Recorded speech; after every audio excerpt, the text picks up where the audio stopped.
এখন সবাই আওয়ামী লীগ করতে চায়, তাই সতর্ক থাকতে হবে। নিউ ইয়র্ক স্টেট আওয়ামী লীগের আয়োজনে সংবর্ধনা অনুষ্ঠানে এমনটাই বলেছেন পররাষ্ট্রমন্ত্রী ও আওয়ামী লীগের যুগ্ম সাধারণ সম্পাদক doctor Hasan Mahmud. New York প্রতিনিধি কানু দত্ত জানান, উডসাইডের গুলশান টেরেস মিলনায়তনে আয়োজিত সভায় অংশ নেন সংগঠনের নেতৃবৃন্দ ছাড়াও যুক্তরাষ্ট্র আওয়ামী লীগ ও সহযোগী সংগঠনের বিপুল সংখ্যক নেতাকর্মী। এদিন অনুষ্ঠানের সর্বধর্ম প্রার্থনা, সকল শহীদদের প্রতি শ্রদ্ধা নিবেদন ও জাতীয় সঙ্গীত পরিবেশন করা হয়।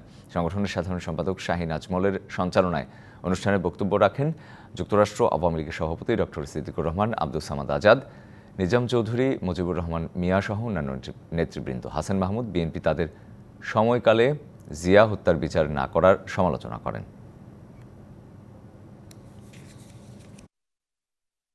জিয়া রহমানের হত্যাকাণ্ডের পর প্রথম প্রতিবাদ জানিয়েছিলেন জননেত্রী শেখ হাসিনা।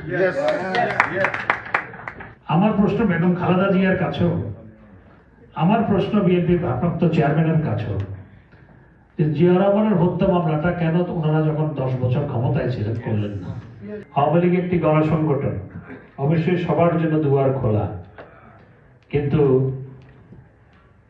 নৌকায় যদি বেশি যাত্রী উঠে ভালো না।